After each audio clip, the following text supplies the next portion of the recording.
Guys welcome back to my channel.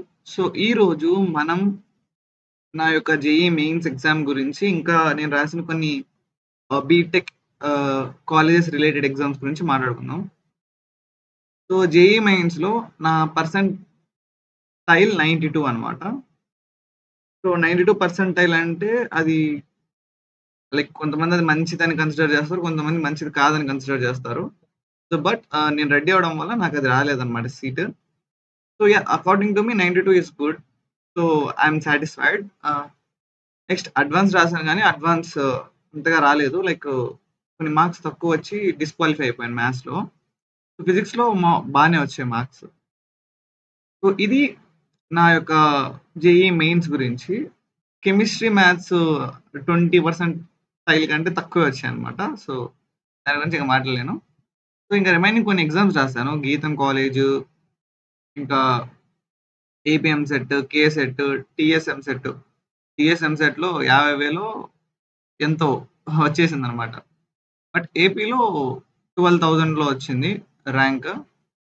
ఇంకా కొన్ని గీతంలో అయితే లైక్ 300, 400 వచ్చింది ర్యాంక్ అరౌండ్ మధ్యలో. సో 50% స్కాలర్షిప్ ఇస్తానన్నారు. ఇంకా అమృతాస్ అని ఇలా అన్ని రాశాను కాలేజెస్. ఇలా రాసేటప్పుడు లైక్ ఇవన్నీ కాదు కానీ లైక్ ఫస్ట్ వేరే కాలేజెస్ అన్ని రాసిన తర్వాత జేఈ మెయిన్స్ రాశాను కదా. లైక్ చాలా హోప్స్ పెట్టుకున్నాను లైక్ అడ్వాన్స్ కొట్టాలి అని కొంచెం. బట్ అది అవ్వకునేసరికి ఒకసారి ఆలోచించాను లైక్ చుట్టూ ఉన్న లైక్ ఐ మీన్ ఏమంటారు లైక్ మన సరౌండింగ్స్ లో ఎవరైతే స్టూడెంట్స్ ఉంటారో మన సీనియర్స్ వాళ్ళని కొంచెం మాట్లాడడం కానీ అబ్జర్వ్ చేయడం కానీ చేశాను. సో నేను అబ్జర్వ్ చేసింది ఏంటంటే స్టూడెంట్ లో ఉన్నది టాలెంట్. సో కాలేజెస్ ఏంటంటే దానికి కొంచెం అడిషనల్ హెల్ప్ ఇస్తుంది. కానీ ఫైనల్ గా ఒకరు సక్సెస్ అవ్వాలంటే ఉండాల్సింది, స్టూడెంట్ సక్సెస్ అవ్వాలంటే స్టూడెంట్ యొక్క హార్డ్ వర్క్. సో అది నేను ఫిక్స్ అయ్యి ఏదో ఒక కాలేజ్ జాయిన్ అయిపోదాం అనుకొని. సో నా దగ్గర ఉన్న ఆప్షన్స్ లో ఏపీఎం సెట్ అంటే మనీ సేవ్ చేసుకొని, ఇప్పుడు సేవ్ చేసామంటే అది స్టార్టప్స్ కి కానీ హైయర్ ఎడ్యుకేషన్స్ కానీ వాడుకోవచ్చు అనమాట కాలేజ్. లేదా ఇప్పుడు సపోజ్ ఇప్పుడు నేను యూట్యూబ్ స్టార్ట్ చేశాను అనుకో, దానికి స్టూడియో సెటప్ వీటన్నిటికి యూస్ చేసుకోవచ్చు అనమాట. ఏదైతే మనీ నేను పెద్ద పెద్ద కాలేజెస్ వెళ్ళి అక్కడ లాక్స్ ఆఫ్ ఫీజ్ పే చేసి ఆన్లైన్లో నేర్చుకోవడం కంటే ఒక చిన్న కాలేజ్, చిన్నదంటే tier 3 college, any tier 3 college with basic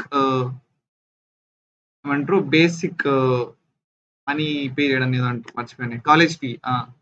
so basic college fee ఉన్న కాలేజ్ని జాయిన్ అయితే మేల్ అని నేను ఫీల్ అయ్యాను. ఇంకో విషయం ఏంటంటే ఒకవేళ మనం పెద్ద కాలేజ్ చేరామంటే అక్కడున్న స్టడీ లేదా స్టడీ మెటీరియల్ కానీ, స్టడీ మెటీరియల్ కాదు స్టడీ కంటెంట్ ఏదైతే మనకి కరికులం ఫాలో అవుతారో అది వాళ్ళకి కొంచెం కష్టంగా ఉంటుంది. లైక్ కొంచెం హై లెవెల్ ఉంటుంది. సో మనకు కానీ ఆ సబ్జెక్ట్ నచ్చకుంటే మనం ఐ మీన్ మన సిజిపిఏ మేనేజ్ చేయలేము అనమాట. అదే ఎవరైతే టైర్ 3 కాలేజ్ ఉన్నారో వీళ్ళకుండే అడ్వాంటేజ్ ఏంటంటే వీళ్ళకి ఎగ్జామ్స్ కొంచెం స్లైట్గా ఈజీగా ఉంటాయి. సో మీరు స్ట్రైట్గా కొంచెం కష్టపడ్డారంటే మీకు సిజిపిఏ మెయింటైన్ చేయడం కష్టం కాదనమాట, అబోవ్ 7. సో నా సజెషన్ ఏంటంటే అబోవ్ 7 సిజిపిఏ మెయింటైన్ చేయండి. మీరు ఏవైతే సబ్జెక్ట్స్ ఉన్నాయో వాటిని జస్ట్ సిజిపిఏ కోసం నేర్చుకోండి. ఏవైతే కోర్ సబ్జెక్ట్స్ ఉన్నాయో వాటిని మాత్రం ఫోకస్గా నేర్చుకోండి. లైక్ సి లాంగ్వేజ్ అంట, Java, Python, computer science fundamentals ఉంటాయి చూసారా, వాటిని సీరియస్గా నేర్చుకోండి. జస్ట్ కాలేజ్లో చెప్పిన దాన్ని వినేసి మానేయకండి. యూట్యూబ్లో సెర్చ్ చేయండి, దాని గురించి తెలుసుకోండి, బేసిక్స్ బాగా స్ట్రాంగ్ చేసుకోండి. ఆపరేటింగ్ సిస్టమ్స్, కంప్యూటర్ నెట్వర్క్స్ ఇలాగా ఇవన్నీ నేర్చుకోవాలన్నమాట. సో ఎక్కడి నుంచి ఎక్కడికి వెళ్ళిపోయింది video. This is Jaswanth signing off. Bye. ఈ వీడియోకి ఇంతే ఫ్రెండ్.